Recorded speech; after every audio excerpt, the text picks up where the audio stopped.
Ide gila.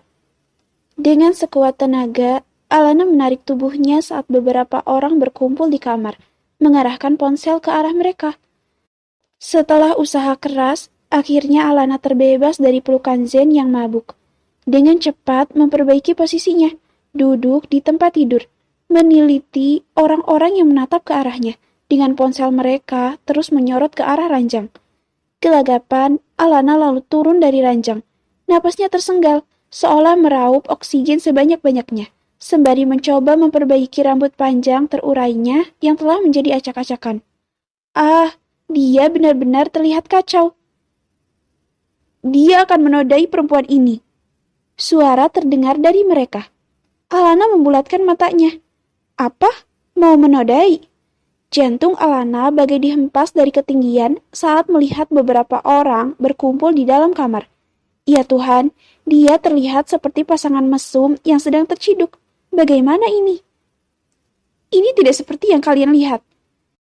Alana akan memberikan penjelasan, namun terhenti, mengarahkan pandangannya ke pintu kamar saat mendengar derap langkah kaki yang ternyata adalah Giselle, sahabatnya, yang terlihat mengatur napas setelah berlari mengejar Laura. Giselle berdiri menatap bingung akan keadaan kamar, apalagi melihat Alana yang berdiri, penampilannya terlihat acak-acakan. Apa yang terjadi? Sel, panggil Alana meminta pertolongan. Giselle dengan cepat melangkah mendekat, menerobos orang-orang lalu mendekap sahabatnya itu. Ada apa, Lan? Kau tidak apa-apa kan? Tanyanya cemas. Aku tidak apa-apa, Sel. Lalu, kenapa ada banyak orang? Bisik Giselle yang tak mengerti keadaan. Mengapa di kamar ini orang berkerumun? Aku juga tidak tahu, Sel. Kak Vino mabuk, lalu tanpa sadar dia memelukku. Dan nggak tahu kenapa mereka semua ada di sini. Dan melihat Kak Vino memelukku. Sekarang mereka menuduh jika Kak Vino akan menodaiku. Jelas Alana, suaranya terdengar panik. Giselle menarik napas berat, menatap ke arah ranjang di mana Zain masih terlelap, belum sadar apa yang telah terjadi. Ini pasti rencana yang disusun nenek sihir itu. Seharusnya dia yang berada dalam situasi ini. Tebak Giselle. Dan sialnya sekarang dia berhasil kabur.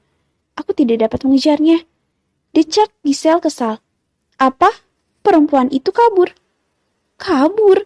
Lalu bagaimana ini? Kenapa sekarang aku yang terjebak? Balas Alana putus asa.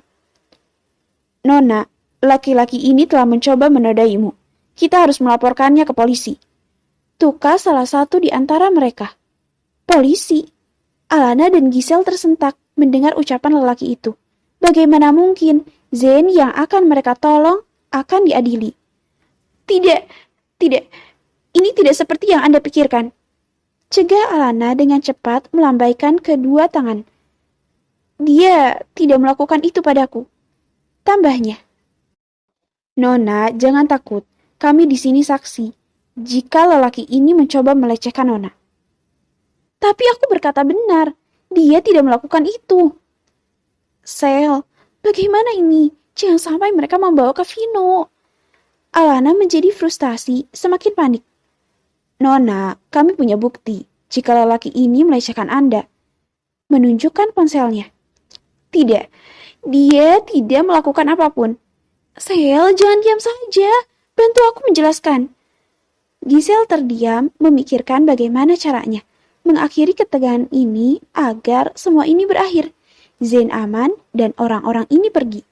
Hingga sebuah ide terlintas di pikirannya. Begini, mereka ini sepasang kekasih. Jadi wajar melakukan hal seperti itu. Jelas Giselle dengan gelak tawa paksa untuk melebur ketegangan. Membuat Alana membulatkan mata akan penjelasan tak masuk akal sahabatnya. What? Sepasang kekasih? Sel!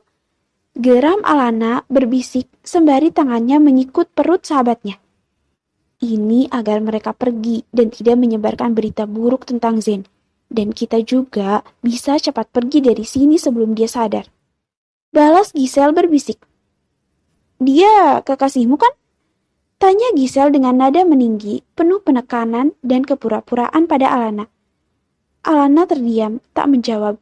Lidahnya terasa keluh. Iya kan saja. Giselle berbisik pelan. Iya kan? Decak Giselle. Iya, kami sepasang kekasih. Terang Alana memaksakan senyuman. Kalian dengarkan, mereka sepasang kekasih. Mereka juga akan segera menikah. Mata Alana membulat sempurna. Menikah? Semakin gila saja ucapan Giselle demi agar semua ini berakhir.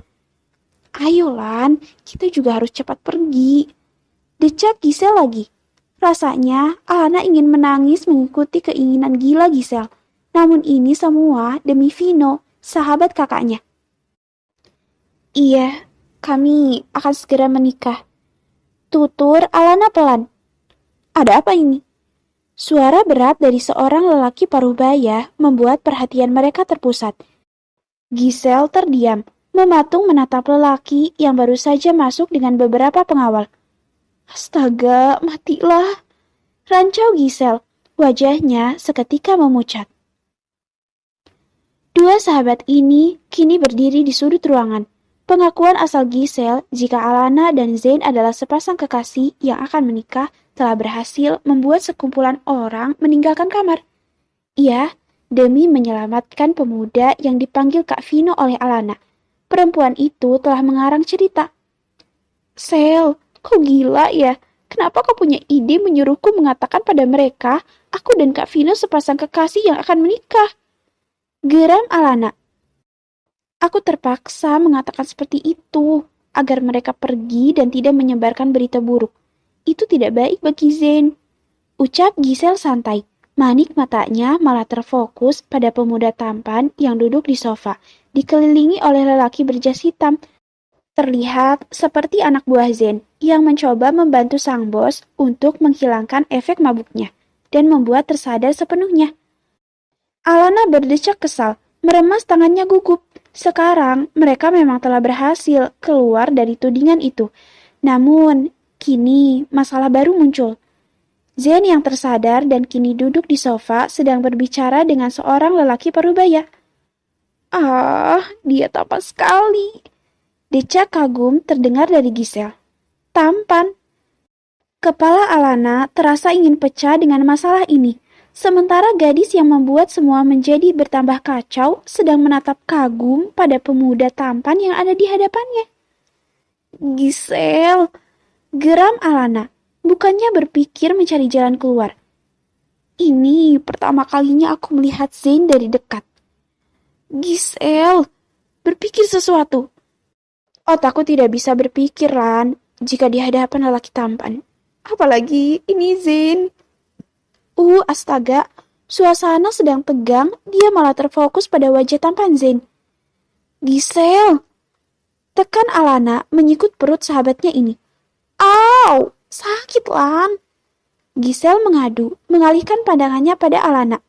Mulai berpikir ada sesuatu yang aneh.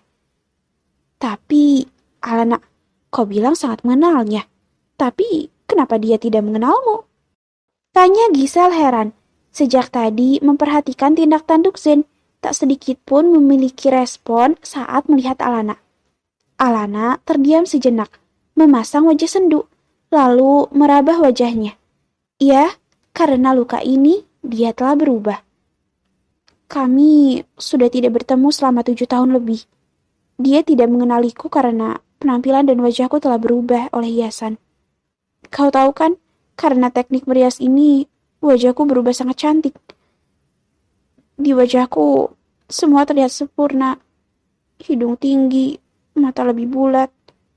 Dia pasti tidak mengenaliku.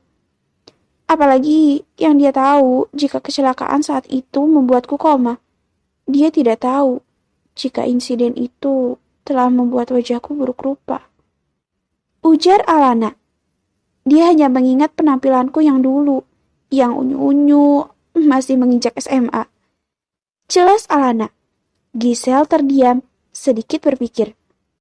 Penampilanmu yang dulu, yang culun dan berkacamata besar itu.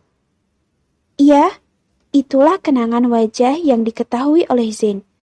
Alana yang terus berkacamata besar dengan rambut terkepang dua, sama seperti Nara, kakaknya. Alana mengangguk. Aku pernah menyapanya di acara kelahiran anak kakakku, tapi dia sama sekali tidak mengenaliku. Tutur Alana. Giselle menarik napas berat. Sungguh miris mendengar saat Alana berjuang menolong sahabat kakaknya. Pemuda itu malah tidak mengenalinya. Giselle dan Alana terdiam, tak ada pembicaraan lagi. Mereka hanya fokus menatap Zain dan seorang lelaki parubaya. Hingga akhirnya mereka tersentak kaget saat lelaki parubaya itu berkata, "Kau harus menikahinya." Jedar. Alana dan Giselle sontak tertegun dengan rahang terbuka lebar. Menikah? Ah, ya ampun, mengapa jadi kacau begini?